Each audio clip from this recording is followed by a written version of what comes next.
Good morning, ladies and gentlemen. I'd like to welcome you to the second part of the InfiniBand Trade Association Fall Webinar Series, the practical approach to applying InfiniBand in your data center. Today we are using GoToWebinar for the presentation. Before we get started, I would like to call your attention to the control panel at the top of your screen. Here you can see how you are accessing audio for the presentation and also ask questions. We encourage you to ask questions at any time by clicking Enter a Question for Staff. The presenters will respond to the selected questions verbally at the end of the presentation. Today's presentation is being recorded and will be available on the IBTA website on Monday. If you lose connection or experience technical difficulties, please know that the webinar will be available on the IBTA website. Now, without further delay, I would like to introduce our presenters, Paul Gruen and Jim Ryan. Paul Gruen is a chief scientist at System Fabric Works and has worked for more than 30 years on server I/O architecture and design, ranging from large-scale disk storage subsystems and RAID arrays to high-performance networks, and was a member of the original InfiniBand architecture team. Jim is the chair of the Open Fabrics Alliance, an organization that develops, tests, licenses, supports, and distributes Open Fabrics Enterprise Distribution, an open-source software to deliver high-efficiency computing, wire-speeding messaging, ultra-low microsecond latencies, and fast I/O. And he is also a manager at Intel and has been with Intel for more than 10 years. With that, I'll turn it over to Jim. Thanks, Rachel, for the kind words, and good morning, Paul. Well, good morning, Jim. Hey, we've had a little bit of problem with our webinar software this morning, so I'm using a regular phone. Is the audio okay? Yeah, I hear you fine, Paul. Thank you. Okay, great. Let's get going. Okay. Well, recall in our first webinar, we discovered some of the complexities faced by modern IT managers and professionals today. We saw how being a professional in IT today often results in being stuck between a rock and a hard place. The conundrum of being wanting to keep your customers happy while delivering better results faster, and yet doing it with less resources. So we raised the question as to whether technology in general and I/O technology in particular can help us keep us out of some of these tight spots. And in the course of that first webinar, we talked about how technical evolutions like the inevitable march to higher bandwidths or the evolution of PCI from parallel to serial bus can help us out. So we agreed that it's important to track the evolution of technology and to leverage those evolutions wherever possible to help keep us out from between that rock and a hard place.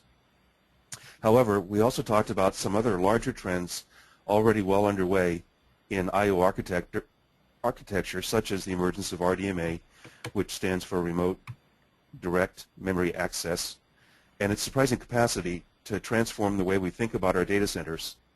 It was kind of a surprising result coming from an area that we all thought we understood pretty well. So today we'll be talking about ways to integrate RDMA into your data center. I want to explain the whole idea of RDMA itself emerged from jettisoning a bunch of conventional wisdom and rethinking I/O from an application point of view. That's the idea about taking an application-centric point of view and thinking about I/O holistically from the standpoint of what an application requires, which was a pretty unusual approach. But by doing that, we came up with an architecture that has some pretty interesting features, like dramatically reduced latency, lowered CPU utilization, and so on. These features, in turn, yielded a whole pile of goodnesses, things like improved application performance, much improved server utilization, reduced floor space requirements, and so on. So, Paul, that's all really great stuff, but it begs the question, from a practical perspective, how can an IT professional begin to harvest some of these goodnesses in his environment? Well, that's right, Jim. That's exactly right. And that's what we said last time that we would tackle in this webinar. So now I guess it's time to put up or shut up. Let's start by trying to put those values and how you can achieve them in a data center into some kind of context. First of all, there's no free lunch in the real world. We all know that. So achieving any of the goodnesses you mentioned is always going to involve some kinds of trade-offs. Well, since we're all technologists here and we love graphs, it makes sense to express those trade-offs in terms of a cost-benefit curve. So as managers, it's going to be our job to weigh the costs of making a change against the benefits. No big surprise there. It's standard benefit cost trade-offs. As we'll begin to see pretty shortly, deploying RDMA isn't really going to be an all-or-nothing proposition. We are going to have some choices to make. So, for example, we can make choices about how much impact we're willing to accept in software development costs compared to the potential performance gains. Likewise, we can make choices about how and when to phase in hardware changes and balance those against the benefits of maintaining our investment in existing infrastructure. So the point here is that we have some pretty good knobs at our disposal, and the key is knowing how to turn those knobs and understanding exactly what we're hoping to accomplish. There's one more dimension that we ought to really think about, too, before we go too much further. We also have some decisions we're going to have to make about where to deploy RDMA. You know, in the same way that the technology itself isn't an all-or-nothing proposition, so too with decisions about where in the enterprise it's going to make sense to use it. So for that, we're going to need a strategy for deploying RDMA in the data center, and we'll come to that topic pretty shortly. But let's start by looking at some of the knobs we can turn that control how RDMA is used in the data center. And to do that, we have to dig a little deeper into the architecture so we can understand some of the choices facing us. After that, we'll circle back and talk about introducing RDMA in the data center. You'll notice in the slide above here that I've labeled it as InfiniBand. It turns out that InfiniBand is by far the most popular incarnation of an RDMA architecture on the planet today. So in a minute, we'll see that there are opportunities to run RDMA over Ethernet. But just out of a force of habit, I tend to conflate the expressions RDMA with the name InfiniBand. No worries, though. It's not usually confusing, and you really should think of those as more or less interchangeable for the moment. But just to be clear, we are talking about an RDMA architecture, and we're talking about the InfiniBand implementation of that architecture. So here's a pretty abstract diagram showing how applications use RDMA to communicate with each other. But for our purposes today, there's really an important observation that needs to be made right here. If I haven't already said it, RDMA is an end-to-end solution. The nearest equivalent in terms of the familiar IP suite consists of a combination of the sockets API plus a transport from the IP protocol suite like TCP or UDP, the IP network layer, and the Ethernet link and physical layers. But if we peer a little bit deeper into InfiniBand, it makes sense to really think of it as consisting of an RDMA messaging service. You know, an API that an application uses to access the messaging service and an interconnect to physically transfer the messages. So those three major basic components comprise the RDMA architecture. So there's a very good reason why InfiniBand defines a unique API. It turns out that's because it's unlike traditional network architectures. An RDMA application accesses the InfiniBand network device, which we'll call an HCA, directly. That means that we can eliminate kernel calls and the associated context switches that are usually required when an application wants to do I/O. It also means that the InfiniBand HCA can place data directly into the user's virtual address space. And this lets us avoid the buffer copies that are usually required as data arrives off the network and is placed in the kernel buffer and then copied into the user buffer. So all this explains a lot about how InfiniBand delivers its low latency, how it reduces CPU utilization, and about how it reduces demand for memory bandwidth. In fact, that pretty much explains where the IB value proposition comes from. We'll talk about the details of how all this happens in our next webinar, webinar number 3, the one about no magic, just good engineering.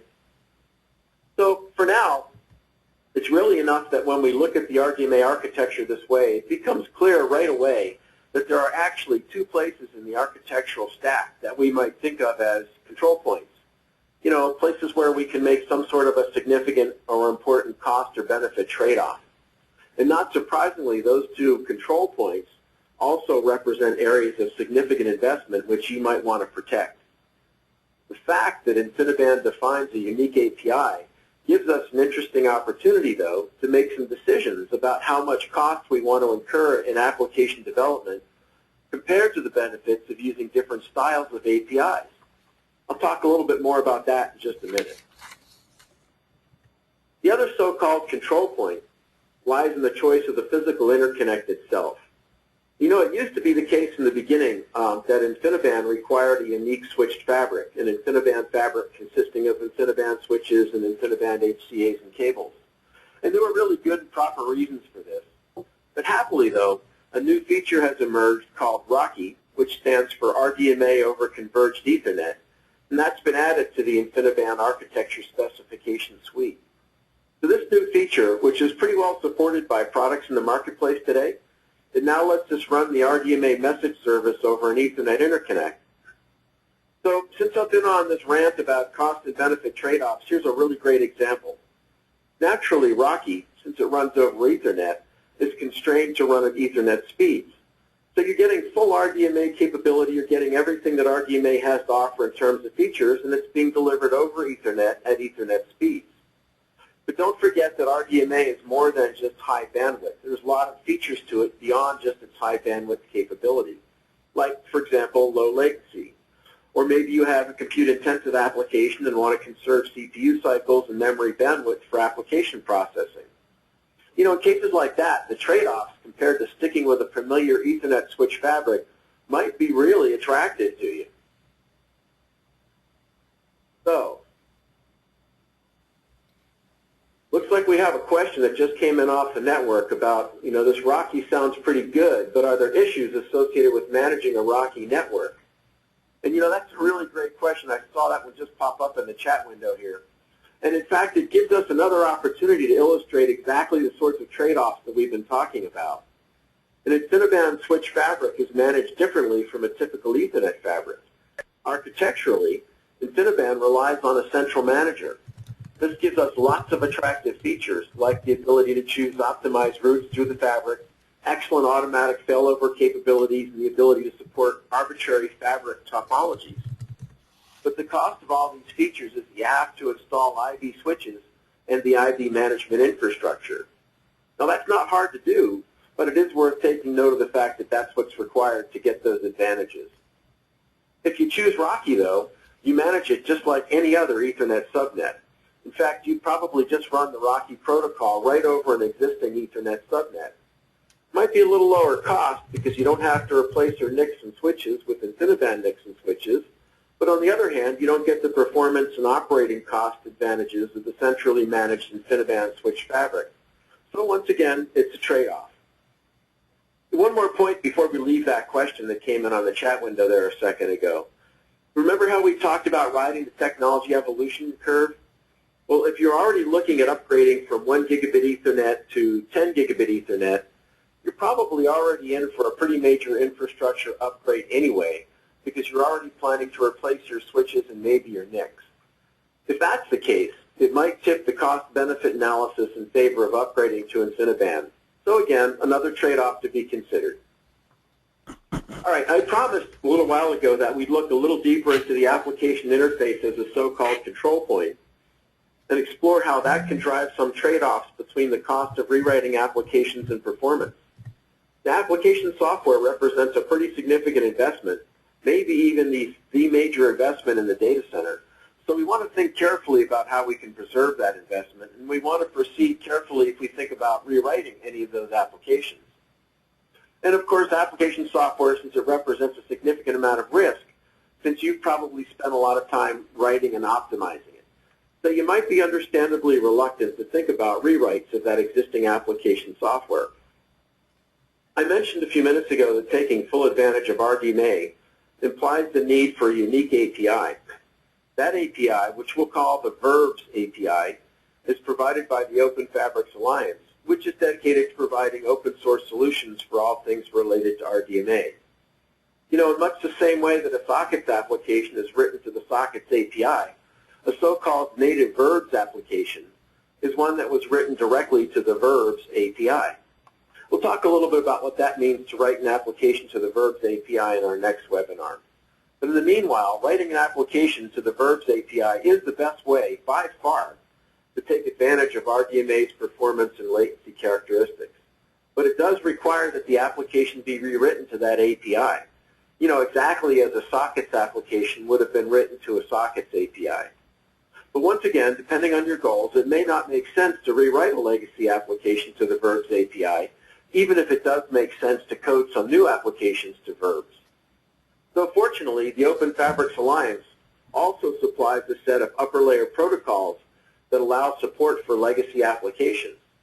So again, there's a trade-off. If your goal is maximum application performance, it makes sense to write the application to the Verbs API.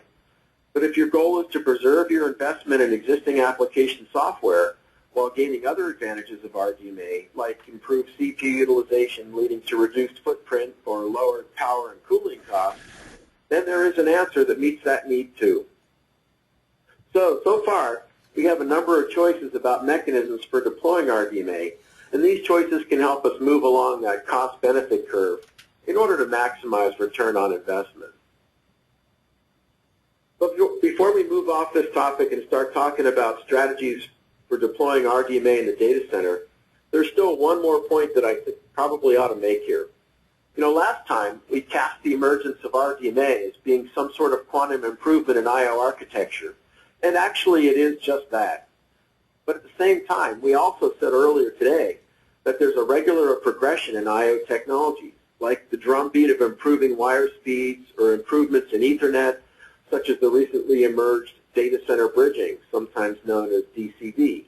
You may have heard of it, and if not, you probably will shortly. So to be complete, these really should be among the options you consider when you think about how to evolve your I/O infrastructure. In other words, the normal progression of technologies just give us more choices in our toolkit. In fact, emerging Ethernet technologies like DCB are hugely complementary to RDMA because they improve the performance of Ethernet-based RDMA technologies like RoCE. This diagram I've shown up above attempts, however clumsily I'm afraid, to capture some of the trade-offs we've been talking about. The horizontal axis talks about the hardware aspects by looking at the underlying interconnect architecture. We're showing a progression from 1 gigabit Ethernet to 10 gigabit Ethernet and then on to data center bridging. But it doesn't end at 10 gigabit Ethernet, of course. 40 and 100 gigabit are coming out now. They're beginning to emerge in the marketplace. You can see them being demonstrated at SC11 in November, and you'll see them emerge in the market over the next year or so. On the vertical axis are the software costs. Remember we said there were hardware costs, you know, the wire speed, the physical infrastructure, and then the software costs. You can choose to maintain the sockets application and ride along that Ethernet speed curve, and you can choose to use the upper layer protocols provided by the Open Fabrics Alliance to move to RDMA over a full InfiniBand deployment if that turns out to be your goal, all without changing your sockets applications. But if you really want to focus on the performance and scalability of some applications, you probably want to move up to the native Verbs row. You can get started by writing new applications to the Verbs API and running them over Ethernet using RoCE. And in many environments, that might turn out to be the end game. Or if your plan is to eventually migrate to IB, that's easily done by using RoCE as a stepping stone. It really all boils down to understanding where you're trying to go. One point about this difference between sockets applications and native Verbs applications. Once again, it's not a question of an either-or proposition. You may well have some applications that are written to sockets that use the ULPs that are interacting on the network with other similar sockets applications, and at the same time have a layer of native Verbs applications that are all communicating with each other as well. So it's a bit of a mix and match that you can do there. All right, so, am I making sense so far? Yep, Paul, absolutely. It all makes sense. Now you've got some tools to use to help make choices and to weigh the risks and reward of various ways of doing RDMA, of using it. What about strategies for installing RDMA in the data center? Does it make sense to upgrade the entire enterprise? I mean, to me, if a little bit is good, more must be better, right? Well, not so fast. There are some places where RDMA technology makes a whale of a lot of sense, and other places where it really doesn't. For example, we've already seen that IB is designed for application-to-application or application-to-storage communications. So you wouldn't actually think of InfiniBand as, say, a LAN technology or as a replacement for Ethernet in the LAN. There's nothing technically wrong with the idea. You could do that if you chose. But InfiniBand fabrics are based on centralized fabric management, so managing an InfiniBand LAN could prove to be a daunting task. So I think we can all agree that InfiniBand is a technology that is best deployed among servers or between servers and storage. In other words, pretty much within the confines of the data center. There is one glaring example, though, to the notion of within the data center, and that has to do with the use of RDMA over WAN distances, over the wide area network. We'll talk about that one in our fourth webinar, since that's an emerging area of interest. But even within the confines of the data center, it probably isn't practical to do a forklift upgrade across the entire data center. It's just too disruptive and carries with it the specter of too much risk. You see that huge bomb on the front of the forklift there laying on the ground? And when I say the specter of too much risk, we're really not talking about a technical risk, though. And after all, InfiniBand has been deployed in the marketplace for more than 10 years now, and is as reliable, if not more so, and as tried and true as our familiar IP networks. So just as there was a learning curve that came along with the adoption of Ethernet, by now we're far enough along the IB learning curve that most of what seemed like secret black magic incantations just a couple of years ago has now largely been demoted to conventional wisdom. But still, don't laugh too hard at the idea of a forklift installation. Even though it doesn't make sense in most enterprise environments, there are circumstances where it does make sense to specify a complete end-to-end solution. Think for a minute about environments where a complete infrastructure is specified and installed in one fell swoop, like, say, one of those large HPC systems or a top 500 class machine like you find at the national labs or other large computer installations. You know, for these systems, performance is everything, and price performance is always going to win the day. So the return on investment for deploying an end-to-end I/O architecture is just overwhelming, and the decision becomes a slam dunk. Okay, I get it. The suggestion of a brute force approach probably doesn't make a lot of sense for most of our enterprise customers, lest, as your diagram showed, the forklift goes off the end of the loading dock. But Paul, I've known you too long to fail to expect some kind of recommendation from you on what a better approach would be. Busted. I thought I was going to get away with that there. So let's take a look at some other strategies for integrating RDMA into an operational enterprise. You know, any good engineer worth his salt will always break a complex problem down into a series of smaller, easier to manage problems. So let's try that same trick here and see how far that gets us. Remember we said a little earlier that InfiniBand is a technology designed to be deployed among servers or between servers and storage? Well, that wasn't exactly precisely 100% accurate. It's more accurate to say that InfiniBand is a technology designed to connect applications to other applications and to connect applications to storage. So if our basic goal is to take advantage of RDMA, we should be looking for places where we can use it to connect applications to storage, which seems pretty obvious. We can start by looking a little closer at the classical three-tier data center model, or maybe its modern analog, the cloud-based data center. Then the question becomes, how and where can RDMA be profitably applied to good effect in these environments without taking on an undue level of risk to the rest of the system? If the goal is to connect applications together into storage, then looking at the drawing that we're showing here, there are some obvious opportunities for deploying RDMA technology in an incremental fashion. For example, as the local cluster interconnect within one of the subnets shown above. Another opportunity would be in connecting servers, such as the database engines to local storage, like a SAN. So one obvious strategy is to look for partitions, components, or functions that can be easily compartmentalized, keeping in mind your specific goals for that compartment or function, whether those goals are improved performance, better scalability, or one of the other values that's relevant to your particular data center. Remember the first webinar, how we talked about how RDMA technology enabled the emergence of large database systems designed to be deployed on clusters? The emergence of RDMA was actually sort of a cusp event that enabled that entire cluster database architecture to move forward. So by applying RDMA as the cluster interconnect, we can achieve scalability and performance benefits by reducing the latency between, like, say, necessary lock operations, for example. So in this case, the question that we asked was, how do I scale the capacity and performance of the back end? And the answer turns out to be to apply RDMA as a cluster interconnect for its low latency characteristic. This yields a highly performant and scaled back-end and scalable back-end database solution. See what I mean? Yeah, Paul, I do. I see there's a compelling case to be made for deploying RDMA as part of a cluster database system in the back end. But what about other applications of it? Okay, that's a good question. So let's take a look at the mid-tier. In the first webinar, we talked about the genesis of server sprawl, possibly as a result of the one application per server model of capacity growth, and how that can produce a bunch of underutilized servers. It's a convenient, if inefficient way of managing servers in the field of applications, exactly as you might find in the mid-tier. It's definitely not the case that servers and applications are always deployed in lockstep, but it is a pretty safe bet that in many enterprises, the servers comprising the mid-tier are going to wind up being underutilized. As part of that discussion in the last webinar, the idea of using virtualization to improve utilization came up in the conversation as an example of using an emerging technology to solve an interesting problem in a novel way. The idea was that server utilization can be easily addressed by hosting multiple instances of an application on a single server platform. But right at the end of the last webinar, we also introduced the idea of another form of shared resource. If we think about it from the application point of view, we take an application-centric point of view, if you will, what each application really needs is access to suitable resources, like compute cycles, storage capacity, networking connectivity, and so on.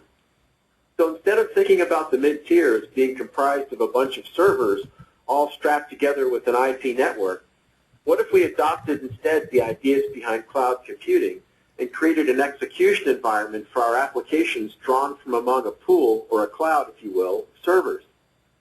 Keeping in mind that the basic idea behind RDMA is an application-to-application communication paradigm, it seems as though RDMA would be a natural fabric for a cloud environment.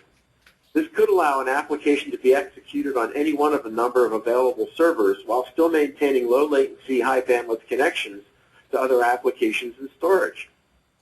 Anyway, coming back down out of the cloud, so to speak, the basic idea I wanted to get across is that the mid-tier is really another well-compartmentalized system that lends itself to a smooth transition from ranks of servers connected together by an IP network to a field of applications connected together by an RDMA-based cloud. And looked at that way, we can apply our understanding of RDMA architecture to make a really good cost-benefit choice. So you see where I'm going with all this? Making sense? Yeah, I think so. You talked about identifying some easily compartmentalized areas that would really benefit from RDMA. But tell me, what about storage? Suppose that our enterprise guys want to improve back-end performance or scalability, but there's a whole pile of valuable storage already in place, which is hosting a bunch of even more valuable data. How can we use RDMA to reach our goal of a more scalable back-end while still preserving our storage investment? I'm glad you asked that, and I'm especially glad that you asked that question in just the right way, because you stated it in the way you stated the question, you stated the goals, and then asked the question on top of that. So just like the previous examples, there are choices and trade-offs to be made, and understanding the end vision or the goal of what we're trying to accomplish is going to turn out to be key in making those trade-offs. In the case that you described, the goals turned out to be to improve performance and scalability consistent with storage investment protection. So as with most cases, framing the question correctly is halfway towards solving the problem. So in that case you asked about, we'd probably go with an approach like that one shown in the slide by taking advantage of a range of bridge products already available from a number of vendors in the marketplace.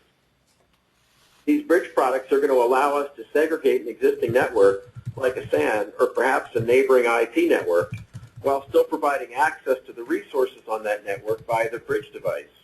So that's one possible approach to preserving the investment in the existing storage in the back end while still creating this compartmentalized cloud of InfiniBand or RDMA, if you like. So naturally, there's also a native storage approach, which I should describe as well. Remember the upper layer protocols we discussed earlier, the ones provided by the Open Fabrics Alliance as part of the OFED stack? Well, it turns out that the OFED stack also includes a set of upper layer protocols specifically designed to attach native RDMA storage. There are some ULPs like the SCSI RDMA protocol, usually called SRP, or the iSCSI extensions for RDMA, ICER, that work for block-level storage. And there are also ULPs like NFS RDMA for using RDMA with network-attached storage devices, familiar NFS network-attached storage. And of course, there are file systems like Lustre that attach natively to RDMA. So again, as in the case of these other cases that we've looked at, we have a couple of pretty good choices available that will let us choose our desired trade-off on the cost-benefit curve. So, did I miss anything? Do we have all the pieces in place? What do you think, Jim? Almost, but I think there's still one small question that's bothering me. So far you've talked about the trade-offs and different ways that RDMA can be deployed, like preserving software investment versus higher performance. We're making choices between the wires we use, and you came up with some strategies for introducing RDMA into the data center. But to me the question that remains, how do we put this all together? Yikes, that's a big question. You know, it kind of reminds me of Steve Jobs standing on stage at, at Macworld or something, and it's always, oh, and one more thing. So here's that big one more thing question. I guess for me the answer to that really lies in the strategic plan for where IT should be going in a particular enterprise. So by knowing where the strategic plan is, where you want your enterprise to wind up, you can figure out how to put all these pieces together to get to the answer that we're looking for. Let me do a real quick thought experiment and use the magic of PowerPoint engineering. I might very well live to regret trying this during a webinar, but here goes. We'll see how it works. Suppose you've made the strategic decision to move your enterprise to some kind of a cloud-based system in the long run, so you can freely distribute applications to wherever compute horsepower is available.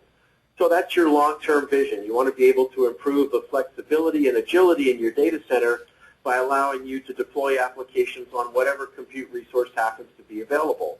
So you think that the answer to that turns out to be a cloud infrastructure, which makes a lot of sense. So in that case, you might start by upgrading the back end to a clustered database system based on InfiniBand.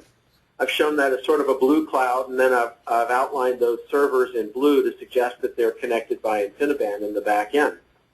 Most clustered database systems have provisions for connecting to clients via a standard IP network, so nothing changes yet outside of the back end yet.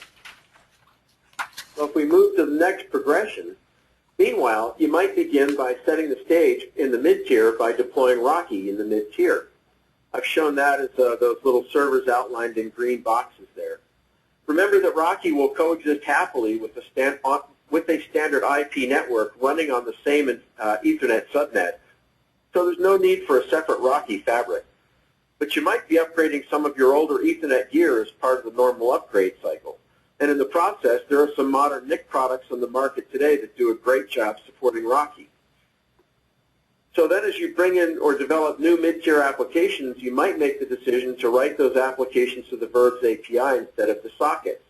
So you're taking sort of stepwise progressions towards your vision of a cloud architecture.